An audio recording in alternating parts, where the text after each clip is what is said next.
Ellos me daban 1,000 pesos cuando iba a ir a la casa. Y uno de los miembros de los Trujillo ahí, ya tú sabes. Bueno, entonces donde decía vota por Darío, nosotros le poníamos abajo tan ladrón como su tío. Y eso no lo había, la instrucción no la había dado Israel.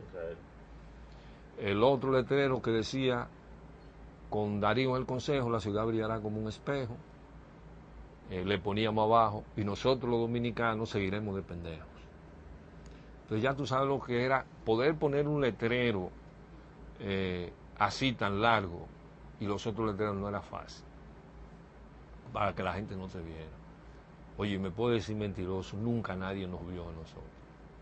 Y nosotros llenamos a San Carlos de letreros. ¿Cómo lo hicieron? Allanaron, metieron gente presa. A la iglesia de San Carlos le pusieron una bomba a los miembros del CIN, convencidos de que ellos mandaban a gente de la iglesia a eso, porque tenían una confrontación con Trujillo, etcétera, etcétera. Mira, la mayoría, de luego, nosotros lo poníamos de noche.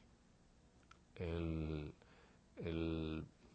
técnica inventada por nosotros nos poníamos a jugar pelota. Entonces jugando pelota de la pared, chocando de la pared. Entonces se paraban dos así de espalda, como a mirar el juego, y los otros entonces se armaba discusión, pelea, y otro venía agachado y le ponía el letrero ahí. Y nadie lo veía. Con todo y que había gente en San Carlos. Entonces lo más lejos que podía tener, tal vez alguien miraba y te veía agachado o algo, pero no podía, ¿verdad? Porque tú te ponías a anotar de la pared, son cosas que se usaban mucho. Una carrera, entonces tú anotabas. Cosas de ese tipo nosotros hacíamos.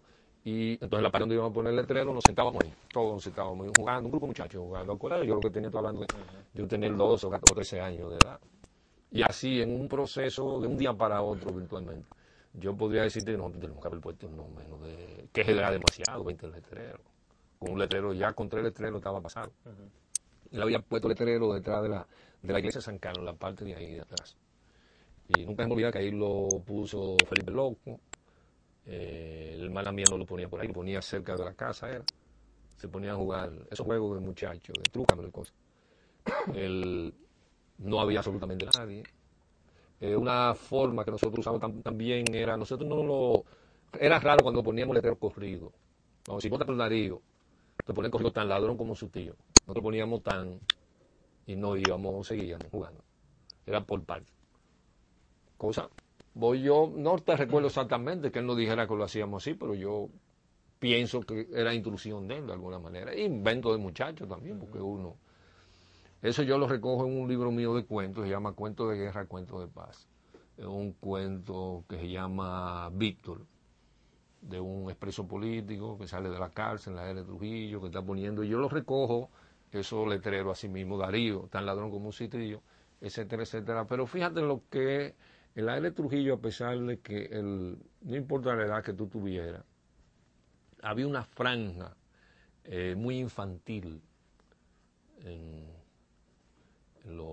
vamos a decirle muchachos, aún tuvieran 18 años, 16 años, no era, se tenía mucha madurez para una cosa, pero también una franja muy infantil. Entonces, yo y mi hermana, como que nos fuimos en discusión sobre quién era el tío de Darío. Teníamos la duda. O sea, yo no estaba convencido de que el tío de Darío era Trujillo, que era Trujillo que se refería, tan ladrón como su tío. Entonces fuimos donde la mamá de nosotros y le preguntamos que quién era el tío de Darío. Y ella nos dijo quién era el tío de Darío. Eso nunca me reclaro a mi hermana por lo que había dicho. ¿Y por qué ustedes me preguntan eso? A mí no me pudo agarrar, yo me les zafé. Porque ya ella había visto los letreros, se habían fajado a limpiar y echar agua por todas partes, porque lo pusimos también en las aceras. Y ella como que tenía, como que le daba, como que podíamos nosotros como estar en eso, mandado por el de al frente. Tú sabes que la mamá, chacha, finalmente se descubrió ahí, mi hermana mía dijo eso. Y ha sido una de las pelas, a pesar del tamaño que uno tenía, le daban pela histórica, y nosotros quedamos confinados en una habitación. Yo quedé confinado desnudo y ella en otra. Ni a la escuela me mandaban a mí. Y con razón, hubiesen podido matar a toda la familia. No recuerdo, yo no te puedo decir cuántos días fueron, 2 o 3 días, algo así, tengo esa percepción. ¿Y con qué escribían esos letreros ustedes? Con carbón era. Los letreros eran negros, porque estaban hechos con de cartón, con la letra hollada, como hace así, con flick, algo que lo ponían en esa época. Así. Nosotros lo poníamos con cartón, con carbón. En algunos casos tal vez usaron tiza o algo, pero yo lo que recuerdo es carbón, porque eso se involucraron como 4 personas, digo, muchachitos. Digo, mucho porque estábamos jugando, digo, pero lo que lo poníamos porque no era todo el mundo que se atrevía ahí a poner el letrero. Era más como un relajo. Algunos lo tomaban como un fulano tan ladrón como su tío, no seremos de pendejo.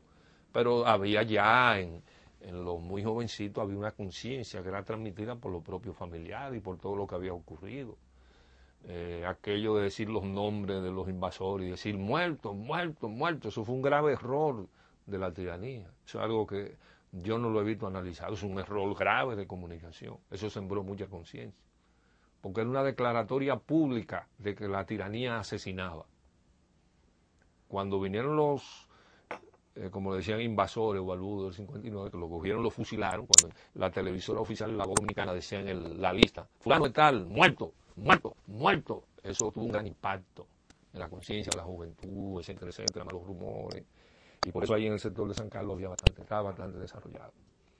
Entonces yo digo que gracias a la gente que actuó el 30 de mayo yo estoy vivo, porque no creo que hubiese podido durar más. Hay aspectos interesantes que deben de ser señalados porque tienen también un efecto futuro, tienen algún tipo de vinculación con acontecimientos nacionales. Mi papá tuvo como ayudante de electricidad otra tuvo a un miembro del CIN que se llamaba Cheo Pérez, que luego era miembro del CIN, Servicio de Inteligencia Militar, que tenía todo el barrio asolado, pero nunca se puso con nosotros. ¿De allá mismo, San Carlos? De San Carlos. Estuvo como ayudante de electricidad a Pau Castro, Ñoño, el que está preso hoy por la muerte de Orlando Martínez, que es algo de lo que vamos a hablar. Yo no sé si Jesús de la Rosa estuvo aquí y le grabaron. Nosotros le perdonamos la vida a él, a 2 de los matadores de Orlando en la Revolución de Abril. Lo hicimos preso, eso vamos a hablar más adelante. Ñoño, como le decimos en San Carlos. Todavía cuando se habla de él se ve Ñoño, que se dice Ñoño Pau, alguno, Ñoño, etcétera. Trabajó con mi papá. Es importante porque Ñoño es uno de los que trabaja en la electrificación de la silla eléctrica, de la 40. Y Ñoño se vincula con Johnny Ave García en trabajo de electricidad. Por eso digo que tiene, porque es que el mundo era tan pequeño y había una serie de conexiones que se van desatando, bastante curiosas. Debo decir esto que yo lo recuerdo. Ya estamos en la postrimería, me acordaré luego de algunas otras cosas de la era de Trujillo. Mi papá trabajaba en electricidad y yo iba con él, porque debo decir que mi papá me tenía a mí como arete. Yo me recuerdo entre prostituta, romo, humo, pleito, lío, porque él me crió para que yo fuera como él. Él murió decepcionado. Le decía a todo el mundo, relajando, mi hijo me decepcionó. Mira eso, aquí el viejo él y el joven soy yo. La última mujer del papá mío, que murió a 71 años de edad, tenía ya 19 años cuando se metió con él. Y yo tengo que haberle conocido al papá mío y es mentiroso, no menos de 30 mujeres, aún viviendo con mi mamá. Que finalmente ellos se divorciaron, era un bohemio extraordinario. La referencia vino por lo de su amigo, el electricista, el amigo de su padre, que fue el que preparó la electricidad de la silla eléctrica. Y la vinculación con Johnny Ave García, pero yo iba a decir algo más, me fue rápido. Ok, ya, tiene que saber que en el mundo dicen que el alcohol es un lubricante social. Los grupos de amigos de San Carlos siempre decían que nunca esté con uno que no beba. ¿Me entiendes? O este no bebe, no, porque el que no bebe, eso es un lubricante social. Entonces, esa lubricación. Yo iba a referirme a uno de los que mataron a Trujillo. Ahí que mi papá era electricista, entonces mi papá le hacía trabajo de electricidad a Huáscar Tejeda. Y yo iba a la finca junto con él, eso de ahí viene lo del arete y la cosa, la referencia. Sí, juntos, sí. Entonces ese fue mi primer trabajo, fue de electricidad. Y él me pagaba a mí, yo era ayudante de él, de electricidad. Pero en esa época yo era muy muchachito, eso ocurre ya posteriormente con más firmeza. Yo iba con él para estarle pasando pendejadas. Entonces yo recuerdo que íbamos a una finca que tenía Huáscar Tejeda en Palenque, por aquí, por este lado. Y Huáscar Tejeda recuerdo que tenía una camioneta, iba con relativa frecuencia a mi casa, no solo porque mi papá le hiciera trabajo, sino porque establecieron unas relaciones de amistad. Entonces, cuando me voy a referir a porque algo que ocurre posteriormente, que tiene vinculación con la muerte de Trujillo, cuando matan a Trujillo, como es lógico, mi papá entra en un estado de terror. Nosotros había estado en la finca Huáscar Tejeda hace apenas unos 15 días, algo así. Entró en un estado de terror, porque ya tú sabes. Pero él le aconsejaban que fuera al cine y él dijo que no iba a ningún lugar. Y él no se presentó, pero nunca lo molestaron ni nada. Debo decir... Esa finca, perdón, ¿dónde estaba? Por este lado que está Palenque, por acá. Por Palenque, como camino de San Cristóbal. Sí, para el sur. Ahí. Yo la recuerdo mucho coco, había mucho coco. Llegó ahí varias veces con Sí, varias veces con mi papá. A la finca de Huáscar Tejeda. Y unos 15 días antes de... Como aproximadamente unos 15 días. Yo había estado en la finca con él. Recuerdo que unos 15 días porque luego eso se refiere mucho. Sí, claro. Lo refería a él con bastante frecuencia. Él se llevaba bastante bien con él, le pagaba bien. Hoy yo lo veía como un señor de edad, como era lógico. Mulato, como diríamos, muy claro, bien parecido, lo veía como delgado, etcétera, etcétera. Muy amable, muy bueno con nosotros. Él era mi papá es una persona muy chistosa, amistosa, muy... penetraba mucho con la gente le gustaba estar con él, etcétera, etcétera. Y él, debo recordar que cuando matan a Trujillo, es una cosa que realmente a mí, yo la recuerdo, me conmovió mucho. Voy a decir dónde yo estaba cuando matan a Trujillo y lo que ocurre, porque hubo un accidente anterior, un incidente en la escuela, por el señor Israel, me debo referirle inmediatamente dentro de su ambiente, los letreros, un poco más adelante, cuando ya él está estabilizado. En la escuela ponen, yo estaba estudiando en la Eugenio María de Hostos, que estaba ahí en San Miguel. No recuerdo por qué yo fui a parar ahí, tal vez no había cupo, me inscribieron tarde, yo realmente no recuerdo. Pero estaba ahí, yo bajaba a pie por la calle Abreu. Ahí había profesores como Camino Rivera, habían varios profesores que eran antitrujillistas y uno no sabía de eso. Entonces se estaba haciendo una composición a Trujillo, que era en la escuela pública habían poniendo muchas composiciones cada vez que había un aniversario. Entonces yo fui al frente donde mi amigo Israel para que me ayudara a hacer ese trabajo. Entonces Israel condujo o sea, yo no tengo ganas de hacer pendejadas sobre Trujillo, pero lo tengo que hacer. No, ya me han mandado una pela, me han puesto, me tienen acechado la gente de la familia. Bueno, estoy ahí vigilado por mucho control, porque voy a matar a todo el mundo. Pues yo realmente no hablaba con nadie, la gente, los amiguitos de uno, y así uno no hablaba. Si hacía señas o cualquier cosa que había, uno no tenía esa edad para, pero estaba siendo usado. Estaba participando, uno no le daba esa importancia en ese momento. Entonces Israel conduce la composición mía hacia la democracia y la libertad. Entonces yo elogio a Trujillo, que había permitido, entonces todo como él me lo dijo. Entonces cuando tú lo leas, tú le preguntas esto a la profesora. Exactamente, yo lo leí. A la profesora le gustó mucho el trabajo, porque estaba ayudado por él y corregido. Y yo, modestia aparte, siempre he tenido como esa facultad de leer muy bien. Pues, leía con mucho cuidado, porque se lo leí, la profesora nunca se me olvida. Me elogió mucho. Entonces yo dije, profesora, yo le quiero hacer una pregunta, ¿verdad? Hablé de la de Trujillo, que yo cuánto. Entonces le dije,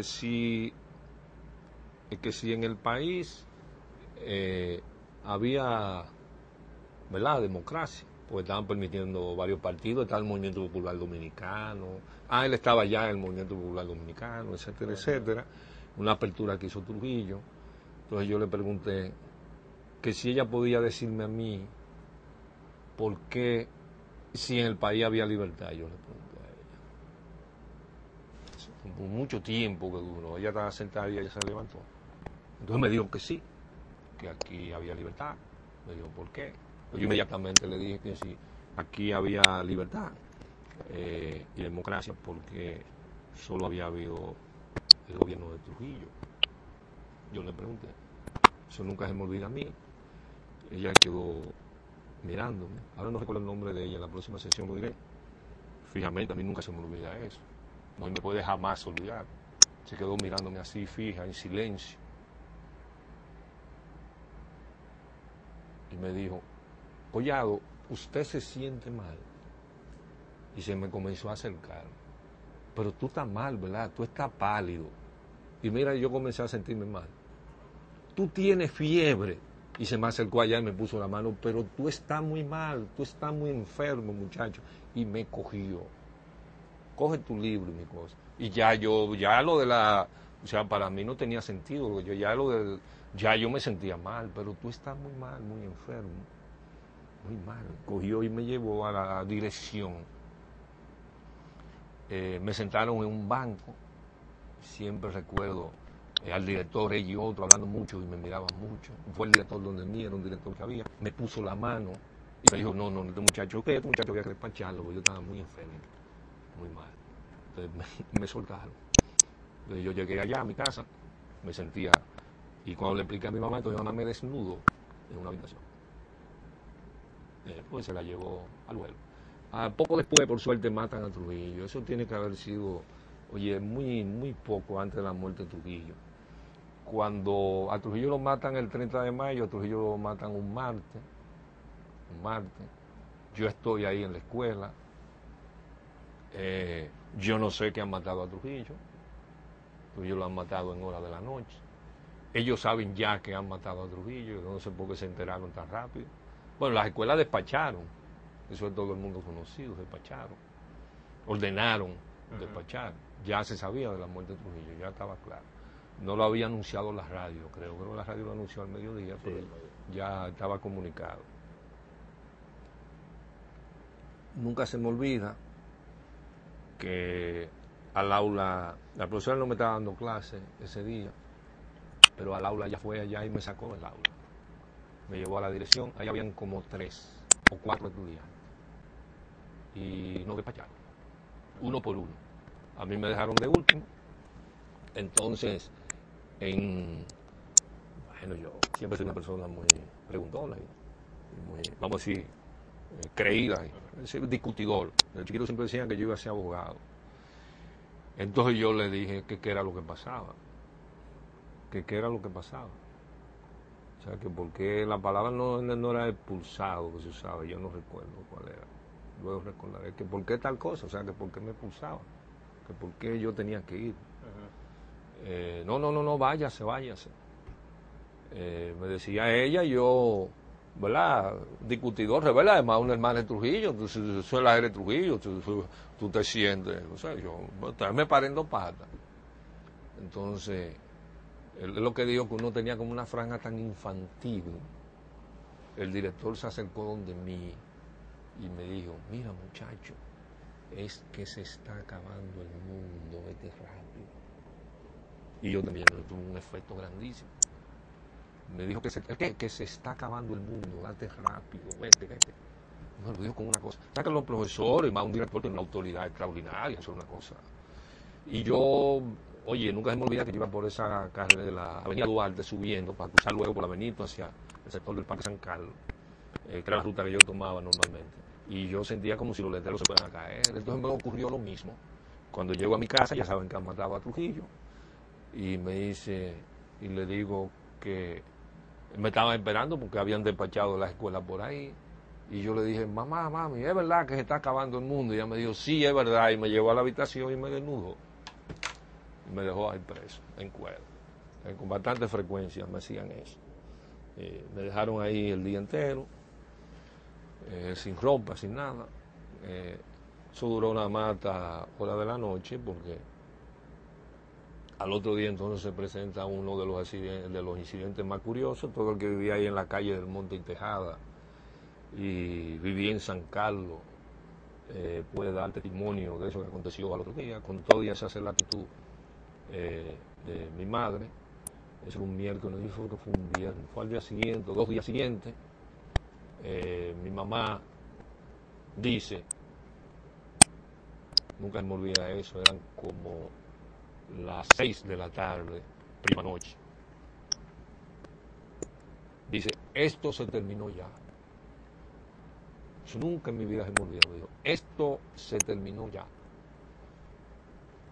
Mi papá estaba ahí, dice que se terminó, que esto se terminó ya. Lo dije yo, cuando mi mamá decía su nombre completo, no echaba para atrás. Yo, fulana de tal, y dijo su nombre completo. Cogió el retrato de Trujillo, que estaba en la sala, cogió un letrero que decía, en esta casa Trujillo es símbolo nacional de respeto, lo bajó, cogió una media botella de gas, allá siempre había gas, se usaba mucho, ya había apagones al final de la era de Trujillo, se encendían algunas lámparas cuando se iba la luz. Cogió gas o trementina, yo creo que era gas, que no sé. Fue al medio de la calle, frente a la casa, en medio del vocerío de mi papá, que era lo que ella iba a hacer, que se estaba volviendo loca. Lo extrayó en el medio de la calle y le pegó fuego. A la consecuencia de eso debía ser el 1 de junio, hacer eso. Todo el mundo cerró las puertas, como era lógico. Extrayó y quemó todo. Tirado, bueno. La gente del cine no aparecieron por ninguna parte. Luego, que yo lo conservo, alguien recogió lo del símbolo y lo guardó. O sea, para evitar un problema. Yo estaba, la foto la había quemado, pero lo del símbolo estaba echancado. No sé qué pasaría, nunca se presentaron a investigar ni nada, ocurrió eso. Eso se regó por todo San Carlos. Tal vez por la vinculación y tener una hija ahí en Trujillo, tal vez nadie se atrevió. ¿Verdad? Yo no sé qué decir. Si Cheo Pérez, que era miembro del CIN, o Ñoño, pero realmente no se presentaron a la casa, a nada. Y ella estaba dispuesta a lo que fuera, o sea, ella estaba armada con machete y con lo que fuera, o sea, ya se terminó todo. Y entonces debo narrar lo siguiente también, que para mí fue una experiencia muy impactante. Debo de decir que yo conocí a Clodoveo Ortiz, a otros miembros del CIN. Debo decir que yo le hacía mandado a ellos que estaban en la calle 30 de marzo, esquina lo que hoy la México, o México. Así como Isaura iba ahí donde ellos, conocí a algunos de ellos, yo a veces me ponía a jugar por ahí, en un parquecito que le decían Parquecito de los Guardias. Y entonces me decían, mira hermano Isaura, que era como yo me decía, a ver, cómprame esto. De vez en cuando yo se lo compraba. La personalidad de esa persona. No, entonces yo voy a la persona que yo recuerdo más, que iban de mi tía, en la calle Gaspar Hernández, número 13, donde yo nací, que después de una tía mía. Yo íbamos con frecuencia ahí los domingos de visita, como íbamos también. Luego a María Auxiliadora, donde ella se mudó. Yo recuerdo ahí a Clodoveo Ortiz vestido de blanco, él era de la Marina de Guerra. Clodoveo Ortiz era hoy ya haciendo abstracción de que yo estaba muy pequeño, lo veía como un hombre viejo, ya lo veo como lógico, como un jovencito, que gozaba de mucho aprecio, mucho aprecio. Él vivía ahí en la Gaspar Hernández, él vivía ahí, frente a donde vivía mi tío, frente a donde yo nací. Y Clodoveo Ortiz, nunca se me olvida eso, porque Clodoveo es un nombre que no se olvida. Mi hermana siempre que Clodoveo para acá, que Clodoveo para allá, que Clodoveo, siempre, la hija de Vigilio Trujillo. Y él iba a mi casa. Después que yo pregunto, ¿y ese era el que? Sí, ese mismo era. A Clodoveo nadie le tenía miedo, nadie, todo lo contrario, era muy juguetón, muy simpático, una persona. Luego la historia que yo conozco más adelante es que él, su personalidad se transformó mucho bajo la presión de Johnny Abe García, que le dañó la carrera militar, lo obligó a matar gente, porque supuestamente tenía algún tipo de vinculación con antitrujillista o un familiar, no sé, pero recuerdo a ese Clodoveo Ortiz, que es muy diferente al Clodoveo Ortiz que posteriormente el famoso torturador, etcétera, etcétera. Aquel un Clodoveo jovial, muy amistoso, etcétera, etcétera. Debo decir que a mi casa fueron 2 miembros, eso poco conocido, del SIN, que ellos fueron a mi casa antes de morir, habían sido torturados luego de la muerte de Trujillo. Recuerdo el nombre de uno, me trataba con mucho cariño. A mi casa iban mucho, ¿verdad? Mi papá, es una casa que es lógico suponer, ¿verdad? Por la vinculación. Mi papá era muy amistoso, trató mucho tipo de gente, y esta posición trujillista frente a ellos, una posición realmente extraordinaria. Además, ellos por la mente no le iba a... Pero de todas maneras, aunque pareciera curioso, el atrevimiento de mi papá llegó al punto de que él se ponía a hablar mal del régimen y a criticar con algunos miembros del CIN.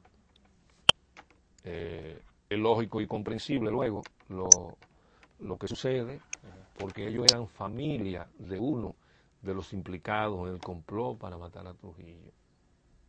Parece ser que ya ellos tenían algún tipo de información, o por lo menos de que uno de ellos era Lucas Díaz. Le decían Luquita, en la casa nosotros le decíamos Luquita Díaz. Luquita Díaz y el otro, no recuerdo el nombre, fueron salvajemente torturados, una cosa realmente terrible. Yo los recuerdo llorando allá en la casa, en el sillón, narrando. Los recuerdo diciendo que él se iba a morir y que le decían que no, y finalmente él murió. Murió como al otro día o 2 días después de haber salido de mi casa. Curiosamente también era el único lugar, porque entonces ellos apestaban. Entonces en mi casa, de luego cerraron todas las puertas, la puerta estaba cerrada. Él narró todo ahí, yo recuerdo esa atmósfera tan pesada ese día, estaba Luquita Díaz, narró todo, la tortura, y como es lógico. Ya mi mamá había roto los retratos de Trujillo, ya se estaba incorporando, ya nos habíamos incorporado, pero era un inicio muy peligroso. Y Luquita Díaz finalmente muere al segundo día de haber estado en mi casa. Tenía mucha chichones, sangre coagulada. Él fue para que mi mamá lo atendiera. Ella lo atendió, mi mamá era enfermera. Lo atendió, etcétera, etcétera. Nada, finalmente Luquita Díaz murió. Ese episodio lo recuerdo vinculado con el 30 de mayo. Murió fruto de las torturas. Él era hermano de este famoso trujillista que tuvo la muerte de Trujillo, que fue de Modesto Díaz, o sobrino o hermano. El otro era sobrino, eran dos días. Los dos lo torturaron y no tenían que ver absolutamente nada con eso, absolutamente nada.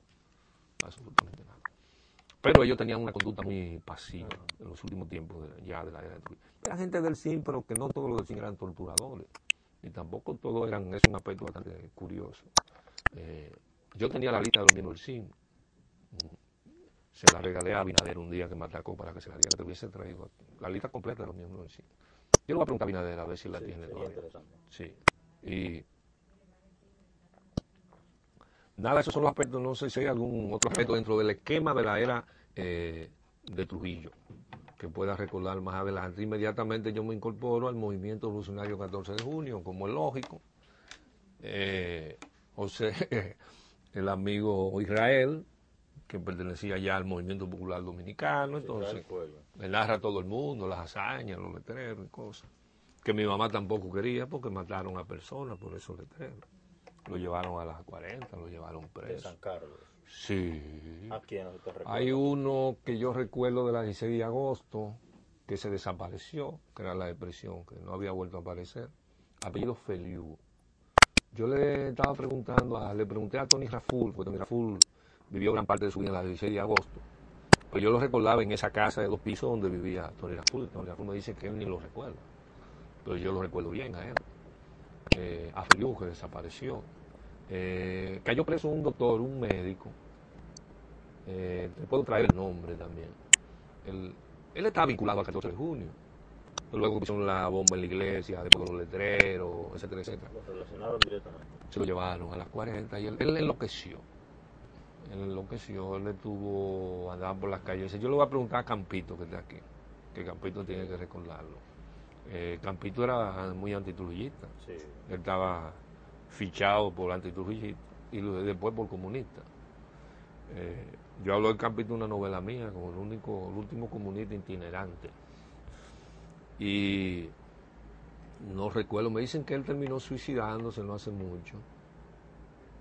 Él era médico, vivía en la 16 de agosto, casi esquina Inver.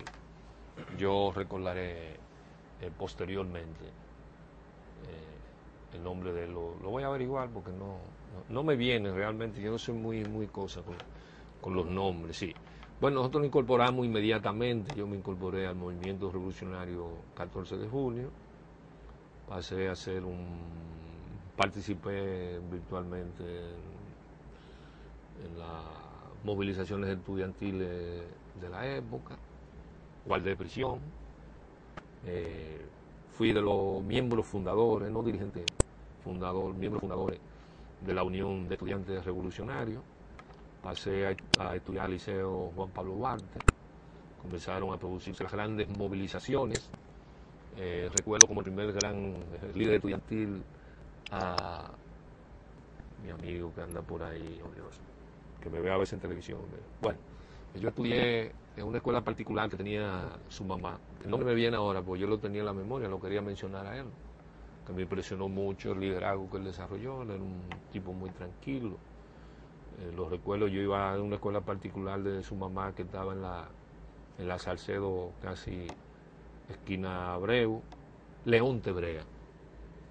Entonces León Tebrea se constituyó el primer gran líder estudiantil, un gran orador. Lo recuerdo en las movilizaciones, a Mauri Germán Aristi, que fuimos compañeros de estudio, a Mauri y yo, y éramos bastante amiguitos. Pero luego, con el desarrollo de los años y eso, no. Okay. Bueno, pues yo le sugiero algo, sí, para que hablemos posteriormente de la web, del periodo posterior al magnicidio. Ajá, sí. Crear otra sección, sí, para que de forma fresca abordar ese tema. Exactamente, pues es una etapa muy importante. Sí. Tiene un gran significado ante el movimiento el estallido de la Revolución de Abril. Nosotros, nuestra casa se constituyó en un foco político. Habían dos casas que ejercían un liderazgo en toda la barriada. La importancia nuestra fue de tal punto que cuando derriban a Bosch, la familia entera nos llevaron presos, nuestra casa es allanada. Yo lo narro en el libro, el incidente que tuvo la hermana mía con Belisario Peguero, que fue ayudante de electricidad de mi papá. Sí, que por eso, bueno, yo lo digo ahí en el libro, logro también la libertad de toda la familia, mi papá la logró. Entonces, bueno, analizar toda esa etapa, y nosotros estábamos quemados, como se decía, designados, bastante, vamos a decir, perseguidos, bajo vigilancia, porque nuestra familia era una familia política, totalmente política. Mi papá fue de los fundadores ahí en San Carlos del PRD cuando vino, yo del 14 de junio, mi mamá era de la jefa de la rama femenina del 14 de junio, participó en todas las movilizaciones, mi hermana también. Mucho de eso, como le decían, todavía se dicen ellos uno con otro, de los muchachos, como Luis Parris y otros. Este hermano que murió, lo que vino con Camaño, que le mocharon, tenía un brazo mocho. No, Dios. La gane. Lo recuerdo bastante tiempo, Luis Parris, todo metido en mi casa. Mi casa era una casa, era un centro. Sí. Y durante toda esa etapa, como lógico, eso constituía un liderazgo, un desarrollo de un liderazgo de carácter político. Eso lo podemos ver con más serenidad, con más tranquilidad. Sí, porque yo venía más preparado con lo de la era de Trujillo. Sí, y muy bien abordado. Sí. Ya cualquier otro detalle que se nos quede de la era de Trujillo en el próximo encuentro se podrán subrayar. Sí. Sí prefiero, si usted me lo permite, por lo menos hacerle dos preguntas para cerrar. Sí, no, todas las que tú quieras. Por favor. Cualquier error en que yo incurra también. Sobre el ambiente familiar, la situación en que usted y su familia, aún estando usted muy jovencito, que usted recuerde, a la hora de guardar prisión su padre, un año y algo más o menos, ¿cómo era el ambiente familiar mientras su padre estaba preso? Mira, yo recuerdo poco de ese ambiente. Yo debía tener, si fue en el 53, que debo reconfirmarlo, debía de tener 6 años de edad. Si fue que en el 57 debía tener 7 años. Pero luego tengo o sea, los recuerdo no con todos los detalles, sí. Como me recuerdo con mi mamá acompañándola para verlo. No recuerdo haberlo visto en el penal de la Victoria, no sé por qué, pero yo lo vi en algún lugar. No sé si fue un destacamento, realmente no recuerdo así bien. Presumo que tenía un tratamiento, vamos a decirle, privilegiado, tal vez era cuando lo bajaban a juicio. Debo de ver si era que lo llevaban al destacamento y después al juicio. Eso yo tendría que conversar con mi mamá, que tiene una mente lúcida, bastante lúcida, la tiene. Pero no recuerdo que en mi casa se pasara necesidad con motivo de la prisión de él. Tengo que confirmar, probablemente le seguían pasando el sueldo, probablemente. Algún tipo de ayuda, algo había. ¿Y el sector? ¿No lo quitó ustedes? ¿No se separó así la familia? No, eso no. O sea, ¿no debo confirmarte. Los vecinos hacia ustedes? Sí, no, igual, sin mayor inconveniente. Ahí no hubo, el tipo de aislamiento y eso. Imagínate todo lo contrario, porque si le rompe una pierna y desarma a un miembro del CIN y no lo matan, ya eso es lo que da es todo lo contrario, revela un gran poder. Para la gente un gran poder. Sí, claro. Y que tú sabes que los rumores se riegan, de que Trujillo dirigió personalmente la investigación y eso no, en ningún momento. De luego cuestiones que se dan de barrio. Hay gente que deja de hablarte, hay otro que se acerca más, gente muy timorata que coge mucho miedo, sí. Gente que siempre mantiene la distancia. La vida típica del barrio, que es un aspecto que no hemos tocado, pues yo podría hacer una introducción de cómo era la vida barrial para la época, cómo era el ambiente. Sí. Todo eso tiene bastante significado, claro. Porque durante la era de Trujillo hubo un entrenamiento para lo que luego aconteció, cómo éramos nosotros, el conocimiento que uno tenía de la calle. La división de clases sociales. Sí, en San Carlos había una fuerte división de carácter social, había una discriminación social realmente extraordinaria e impactante. Yo te diría que yo creo que por razón del temperamento, bueno, en el caso mío, ¿verdad? De Lipe Collado, yo no te puedo decir en el caso de las hermanas mías. Yo nunca me vi con razón para poder creerme más que nadie. Nunca me sentí, al contrario, percibía y luego me convencí de que había gente que privaba frente a mí. Gente muy orgullosa, que se creían que eran más de lo que no eran nada, porque no eran nada, o sea, absolutamente nada. Porque yo diría que si había que privar, entonces yo debía de haber privado. Porque tú tienes que saber que para la época, en un barrio como San Carlos, vivir en casa propia, como se decía, era una gran distinción. Aún hoy día, no todo el mundo puede tener su vivienda, pero hoy día tú consigues una vivienda más fácil que en ese mundo, no era fácil. Nuestra casa no era una casa de lujo, pero no era tampoco una casa pequeña, una casa de más o menos. Bueno, cuando destruyen a San Carlos ya no era de nosotros. La persona le dieron 1.200.000 pesos, que era demasiado dinero todavía en esa época. Debe ser 6 o 7 millones u 8, ahora en este momento quizá. Ellos le habían hecho reformas, es lógico, etcétera, etcétera. Era una casa holgada con 4 habitaciones, un pequeño patio, su sala, comedor, casa propia, que era una, no, que yo recuerdo ahí, los vecinos al lado no vivían en casa propia, los de al frente no vivían en casa propia, los de más para abajo no, bueno sí, los de abajo ahí vivían en una casa propia. O sea, yo te diría que en la cuadra, tal vez, en toda esa cuadra así de frente, no dando la vuelta, no la manzana, de ambos lados, tal vez 5 familias vivían en casa propia. O sea, no era realmente una distinción, y no en cualquier casa propia, sino una casa propia de concreto, que era otra distinción. Sí.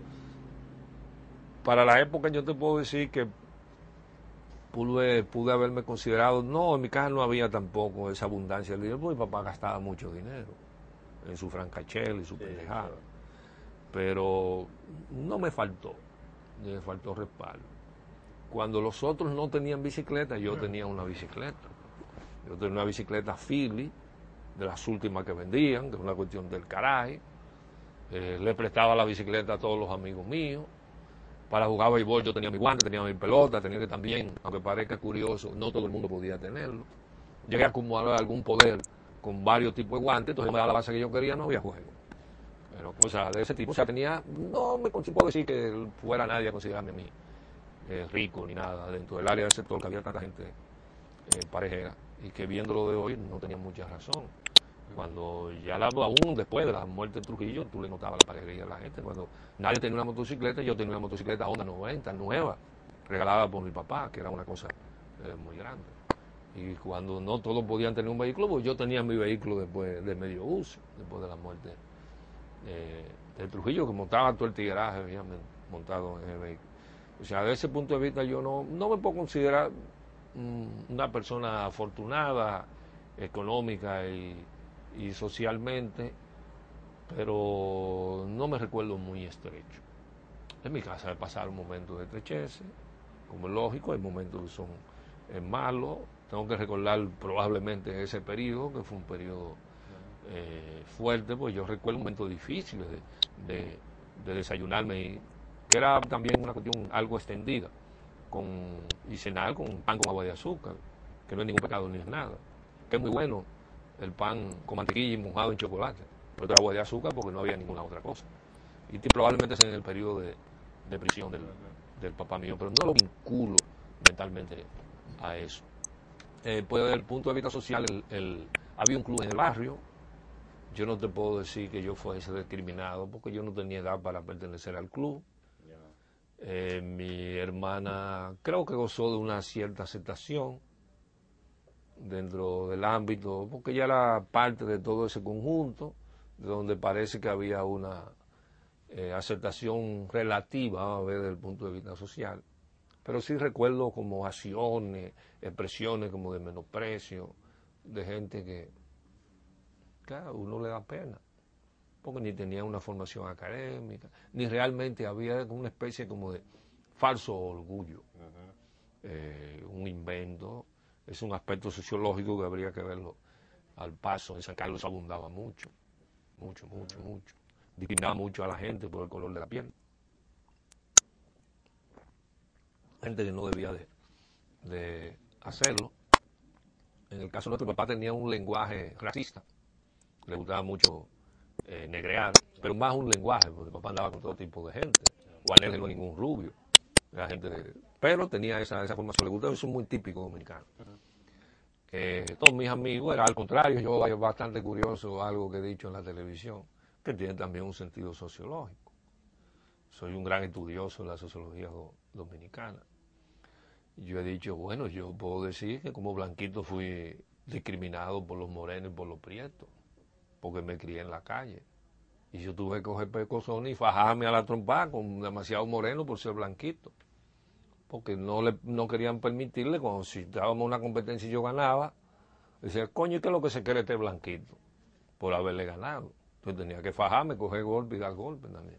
Si estaba jugando basquetbol como blanquito, yo era, en cierto modo, discriminado, porque en el grupo tal vez era el único blanquito, solo habían dos, y yo diría que eso me atesó mucho a mí en la lucha callejera, porque entre moreno y prieto, gente que se sentía de algún modo menospreciada o empujada, aunque fuese oralmente, que yo cuanto, tú tener que responder eso entre ellos, y imponerte, porque, oye, no es bueno hablar de eso, pero a mí, yo siempre fui un muchacho bastante respetado, desde ese punto de vista.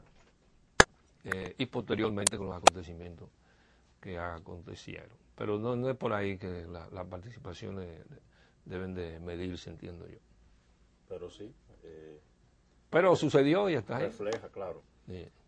La última pregunta en mi parte, con relación a el tema de los libros sugeridos por el señor Israel, que usted dice que fue su mentor en Sí, bueno, influyó influyó bastante en mí, porque era una persona que yo siempre veía leyendo, pero mi papá también influyó mucho, porque mi papá era un gran lector, pero de periódicos, que para la época en mi casa se recibía el periódico El Caribe con regularidad y se recibía La Nación también, que era, que vamos a decir, éramos una especie de clase media baja o mediana media, no sé, no puedo decir. En algunos aspectos éramos de clase media baja y en otros aspectos éramos de clase mediana media, como dice vos, por la propiedad de la casa, por tener la entrada fija, etcétera, etcétera.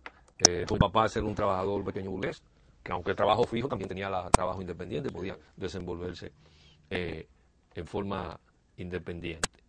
No solo mi papá era un gran lector de periódicos y discutidor de su contenido, llenaba con regularidad los crucigramas, que yo ahí en el libro di una forma un tanto, no sarcástica, vamos a decir, curiosa. Cuando comienza la revolución, mi papá tenemos la radio prendida y está en la dura tarea intelectual de llenar un crucigrama. Sí, es cierto. Y pues, era un lío del carajo para él. Y él se ufanaba, voy a responder el celular. ¿Cómo no? Hagamos una pausa. No llegué a verlo. Bueno, vamos a concluir. ¿Dónde fue que quedamos? Nos decía sobre los libros. La influencia del carácter intelectual, sí. Sí, yo diría que esa atención continua de mi padre a los periódicos y eso, también tú sabes que aquí en los medios de comunicación social ha habido una tradición larga de poner trabajos de profundidad, suplementos literarios, sesiones literarias, los periódicos en La Nación y en el Caribe, pero más en el Caribe le prestaba mucha atención a eso, y unos artículos de fondo bastante profundos para la época. Y sigue siendo así. Los medios de comunicación aquí, por el contenido de las informaciones, hay un segmento de las informaciones que tienen una alta carga educativa. Hoy día todos somos aproximadamente economistas, somos aproximadamente médicos, y así sucesivamente por la gran cantidad de información, artículos, reportajes, declaraciones, las columnas sobre los diversos temas. Eso también es una característica en la era de Trujillo. No podemos decir que es más pronunciada, ni porque la cosa está dentro de su entorno, en su momento, en sus circunstancias. Bueno, de alguna manera Israel, que era también un gran lector, a quien yo acudía pidiéndole algún libro prestado, un diccionario bueno, importante, algún tipo de orientación, un tipo de influencia, vamos a decirle, que pudo haber sido efímera, porque no duró mucho tiempo, un curso probablemente de un año, donde yo no podía estar permanentemente cerca, ¿qué es lo que tú hacías ahí? ¿Qué es lo que tú tanto? Lógico, no dejaba de ser un peligro, solo una gente tosuda, como parece ser que yo era, y rebelde, un espíritu rebelde, se atrevía, a pesar de la presión y la cosa, insistir en la relación, más o menos, mantenerla. Pero yo atribuyo bastante a esos trabajos obligatorios durante la era de Trujillo, esos trabajos de composición, que tú se lo hacías a la madre también, según lo diverso, al árbol, el día del árbol, etcétera, etcétera. También las intervenciones mías públicas, yo diría que de alguna manera, independientemente de mi naturaleza y de que dentro del ambiente familiar, por mi padre, no por mi madre siempre ha sido una mujer muy parca, silenciosa. Papá siempre fue un hombre extraordinariamente locuaz, de una creatividad e imaginación extraordinaria. Aparte de esa influencia estaba esa práctica constante de hacer uso de la palabra para elogiar al jefe, para hablar de la madre, para hablar del árbol, etcétera, etcétera, durante la era de Trujillo. A uno lo obligaban, uno tenía que pararse y hablar. Desafortunadamente eso se ha perdido y no debería de perderse en la escuela pública. Yo he escrito artículos sobre eso, soy secretario de Educación, no así deberían hacer maratones de cómo hablar ante un público, porque a la medida en que un muchacho puede desenvolverse, eso le facilita su manutención también. Una persona que se pueda comunicar, que sepa comunicar, se le despierta el entendimiento, la imaginación. Y también caen concursos de poesía, de poemas, etcétera, etcétera, de escrito en general. Bueno, eso creo que influyó bastante en mi formación y parte, vamos a decir, como parte como de la naturaleza de uno. Yo de pequeño dije que yo me ponía a vender periódicos, que eso era lo que yo quería hacer, etcétera. Entonces tenía esa tendencia, influenciado por el periodismo, etcétera. Y siempre tenía en la mente estudiar derecho, porque no oí hablar de que se pudiera estudiar periodismo, y cuando me di cuenta que se estudiaba el periodismo en la universidad, me decidí por el periodismo. Algo bastante curioso, la gente me decía, ¿dónde tú vas a trabajar? Porque aquí solo hay 2 periódicos. Ya. Sí, pero luego aprendí que uno tiene que hacer lo que le dice el demiurgo. El demiurgo es como un ser que uno tiene adentro, que aunque que el que te dice, vete por ahí, vete por ahí, y yo me llevé de demiurgo, me puse a estudiar periodismo, etcétera. Sí. Debo de elogiarme un poco porque yo estudié comunicación y estudié derecho también. Yo me hice ¿Paralela o una?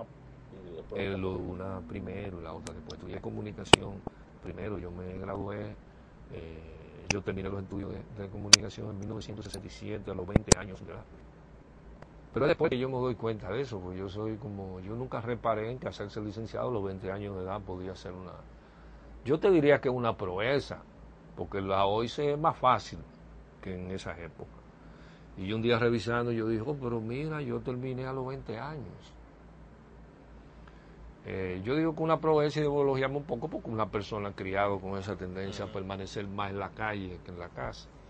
Pero yo siempre he tenido como una disciplina natural, como que parte de mi naturaleza. Yo siempre le he sacado un espacio a los estudios, a la lectura, con todo y que he tenido que trabajar demasiado para poder mantenerme. Siempre saco el espacio.